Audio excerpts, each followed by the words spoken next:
Hey everyone, it's Victoria with Nutrition by Victoria. I have a Master's of Science in Human Nutrition, and I'm here to share with you everything you need to know about how to have a fast metabolism, eating unlimited calories, specifically from carbohydrates. That's what I do, that's what I show people how to do, that's what I've scientifically proved to be the best method for weight loss, sustainable weight loss, and to just be healthy long term.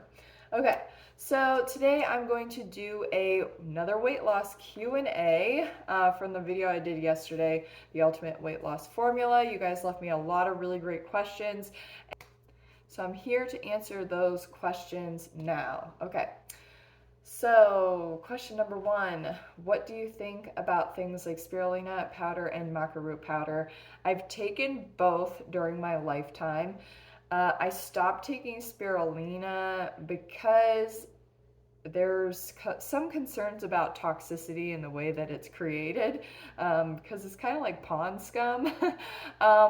It is a source of iron and other minerals, vitamin C, as well as B12, but I dropped it and I just prefer to take an iron supplement as well as a B12 supplement. You can find links for the supplements that I like to take in my Amazon storefront. The link is in the description box. Maca root powder, I believe that's an adaptogen, and it's for, improving hormone profiles. None of it's necessary. You don't need to take those. You just need to eat enough carbohydrates and your body will figure itself out. Okay, how do you feel about oats? I'm addicted to oats with coconut sugar on top. I know they're a little higher in fat than rice. Oats are fine. The key when it comes to fat loss and weight loss predominantly is that you avoid overt fat. So nuts, seeds, avocado, coconut, oils, as well as animal products. Oats is a non-issue. If you get to a point where you're having trouble shifting the last 10 to 15 pounds, then we'll, talk about maybe swapping the oats out for something else. Okay, let's see. What would you recommend one to eat if they were looking to gain a good amount of fat and muscle while staying healthy, or is it even possible to be bulky and healthy at the same time?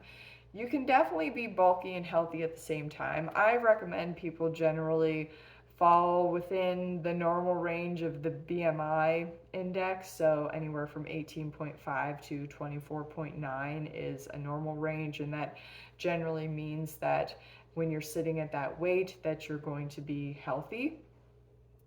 In order to gain fat and muscle, the easiest way to do it is going to be to make sure that one, you're eating enough carbohydrate calories so you're supplying your energy needs, so then any excess fat and protein that is coming into the diet is actually going to go, the fat's going to go to storage and the protein is going to go towards building your body. Okay, but you need to have a sufficient amount of carbs in order to use those macronutrients for those purposes. Fat and protein are very anabolic when consumed with sufficient amounts of carbohydrates.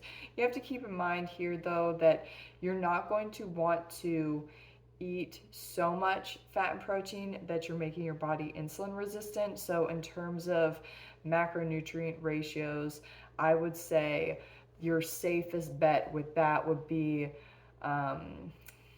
not going any lower than probably 65 to 70% carbohydrates, which puts your fat and protein, between 15 and 20%, between the two of them. So it could be, 15% fat, 20% protein, or swap it, 20% fat and 15% protein. But when your carbohydrate intake is 50% of your total daily macronutrient ratios or less, then you're going to be looking at a case of insulin resistance.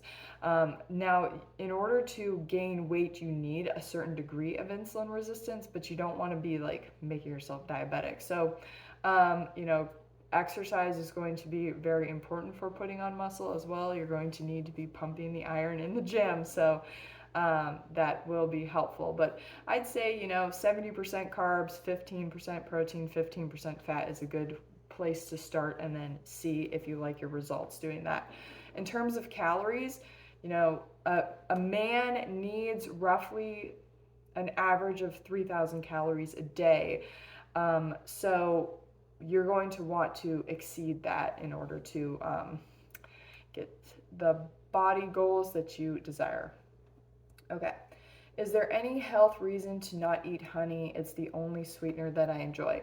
Honey is a natural source of sugar that bees make, but they make it by vomiting it. So the bees go and they eat the pollen, and then they go back to their hive, and then they vomit the pollen up in order to make honey. So it's mixed with their saliva that helps to create the honey, right?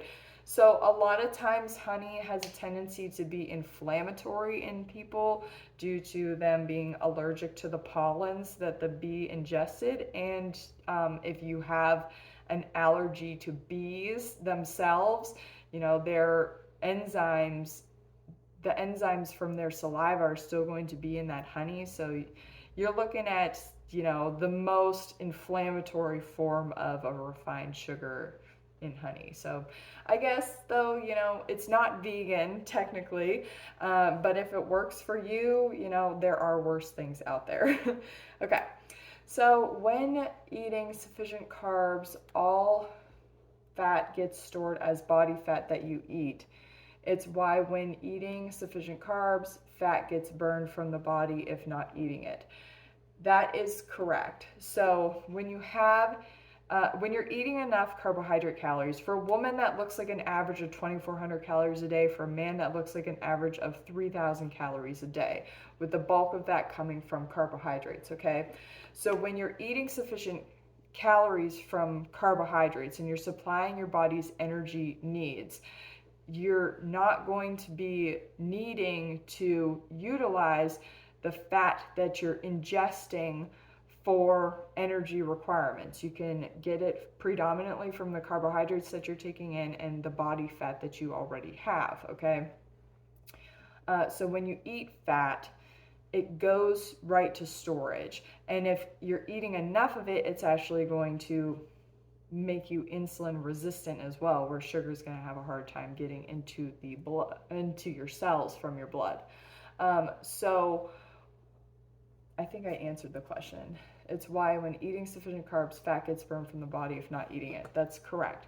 Now, the only case where this would be a case where you're burning the fat that you're ingesting and you're eating enough carbohydrate would be if you're underweight. But then again, still that fat is going to help you to gain more body fat as well. Okay. It would be safe to say that if one encourages someone to increase their carbs in the hopes that it crowds out some fatty foods, that it might not necessarily work out if they're still eating some fatty foods, or is there still a benefit to increasing the carbohydrates? When you increase the carbohydrates in the diet, regardless of your fat and protein intake, you are going to make your body more insulin sensitive. And naturally, because naturally the macronutrient ratios now of your carbohydrates are going to be higher than your fat and protein, which is going to allow your body to better utilize the sugar that is coming into the diet, okay, via insulin taking that sugar and putting it into your cells.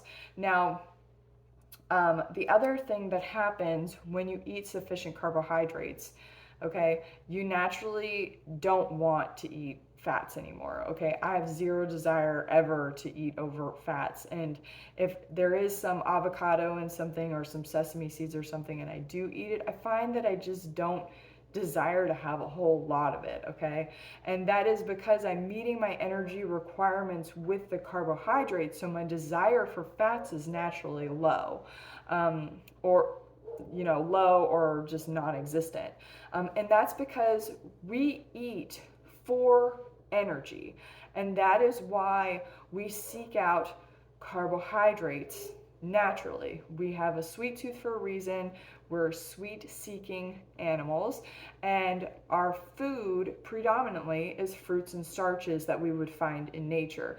Fruits and starches contain a whole host of other micronutrients. They contain all three of the macronutrients, predominantly carbohydrates, but also protein and fat as well. So we can meet all of our needs by consuming fruits and starches. And in nature, we wouldn't come across, avocados all the time. They're very seasonal, and they're very specific to certain locations, in the world. Whereas like fruits and starches, no matter where you live in the world, you can grow some kind of, sweet fruit and some kind of starch. The other thing is that fat, if you're seeking out fats and you want to eat a lot of fats, that's generally a sign that you aren't eating enough carbohydrates, because you're looking for the fats for energy, okay? So we eat for energy. So you want to be getting that energy from the carbohydrates, because when you eat more fats and not so much carbohydrates, you're actually slowing down your metabolism, because you need to be consuming a sufficient amount of carbohydrates to keep your metabolism high. And really, the translation for that is your energy levels are better, okay? And then when you lower the carbohydrate intake of the diet and you increase the fat intake of the diet, you're actually making your body work harder to take that sugar out of your bloodstream and put it into your cells, because you've got the fat in the way. So you decrease your insulin sensitivity when you increase the amount of fat that's in your diet, and you decrease the amount of carbs in your diet. So you want to kick the fat out, you got to increase the carbs. And I always tell people, when it comes to weight loss, you want to focus on eating high carb, low fat first, more than anything, regardless of the carbohydrate source. You want it to be fat free, you want it to be overt fat free, you want it to be oil free. And then from there, you can come to me and we'll troubleshoot you, with the rest of the diet in terms of like the composition of, calorie density, etc. Okay. I love jam. Would you recommend eating jam? Yes, jam's great. I enjoy eating fruit jam on rice cakes. My girlfriend home makes jam. She made me some grape jam and some peach jam, and I like strawberry jam. It's all good. Yummy, yummy. Hi there. Did you mean adipose tissue? Yeah. So when I'm saying fat, body fat, I am referring to adipose tissue. Define low fat in grams or percentage of calories. So a low fat diet can look like anywhere from 5% calories from fat, or less depending on what you're eating, to 15% calories from fat. I would define as a low fat diet. Now, according to general nutrition guidelines, they say a diet that's less than 30% calories from fat is a low fat diet, but I'm going to say it needs to be 5 to 15% calories from fat, because you need to be eating a sufficient amount of carbohydrates in order to have insulin sensitivity. So if you're trying to lose weight, the less fat in the diet, the better. So 5% total calories from fat. We only need about 2% calories from fat in a day in order to meet our fatty acid requirements for the essential fats, omega-3s and omega-6s. And you can meet those by simply eating fruits and starches and vegetables every single day, which is what I do personally and what I recommend. So like I said in the weight gain question, eating 15 to 20% calories from fat is still going to be generally low fat, but it's going to be more anabolic, especially if you're eating sufficient calories. So 5 to 10% fat if weight loss or weight maintenance is your goal, okay? In terms of grams, for optimal insulin sensitivity, we're looking at 10 grams of fat a day. Okay, you can go lower than that, but generally if you're eating whole foods, you're going to be getting like 10 grams of fat in a day. But then I would say there's a range on that, 10 grams being the lowest, rationally, um, and 30 grams being the highest. Anything over than 30 grams of fat a day, again, depending on your fitness level, your genetics, your age, and what you're eating, anything over 30 grams of fat a day is going to be making you less insulin sensitive. Okay, so increasing insulin resistance. And like I've talked about in previous videos, insulin sensitivity and insulin resistance is like a degree. Okay, so what are we wanting to promote in our body? If it's insulin sensitivity, then we want less fat, go for that closer to 10 grams of fat a day. If we want to be promoting insulin resistance, then we looking at over 30 grams a day. So generally, like if you're eating mostly whole foods with like some sugars added, you're going to fall between 10 to 30 grams a day. The question about the oats is going to drive the fat grams up a bit, but you still shouldn't be over 30 grams of fat a day. So, and there is a difference between getting those fat grams from things like oats versus things like oil. So I recommend not consuming foods that contain oil in their ingredients, even if they're listed as a low fat food or a zero fat food, because you eat multiple servings of it and it's going to add up. Plus, oil is more readily stored than fats that are bound to things like oats naturally, or even pasta. A lot of white pasta still contains 1 gram of fat per serving, but that fat is bound up in the pasta itself, where it's not an oil. Okay, so oils like the fat you want to avoid completely, as well as nuts, seeds, and avocados, because they are very dense in fats. But things that aren't dense in fat, like oats and white pasta, whole grain products, things like that, where the fat percentage in the actual food itself and like the grain seed is low compared to like carbohydrate, then you're okay eating foods like that. But if you really want to push that fat loss to the like ultimate, stick to the 10 grams of fat a day and get the majority of your calories from sweet fruits, rice, white rice, potatoes, and added sugar to taste. Okay, we're almost done here. Do you do any mouth breathing intensity training? Any kind of exercise I do, I'm mouth breathing. I don't think about it. It's just the most efficient way to get oxygen into your system. Okay, last question. Technical question. Would a steak once or twice per month be that much of a problem? I am not asking whether it's a good idea behavior-wise or ethically. Would eating meat that way pose any meaningful harm?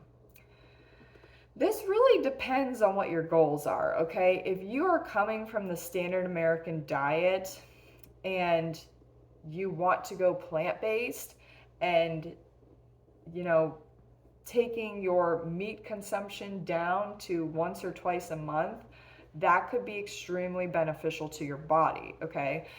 Ultimately, cutting meat completely out of your diet is going to be the best for your body because of the hormonal changes that are going to occur, that are going to downregulate tumor growth, and specifically through IGF-1, as well as just cutting back on the heterocyclic amines and things that come from consuming dead flesh. Okay, it's just a byproduct of nature and, flesh that's decomposing, that's not meant to be in our gut.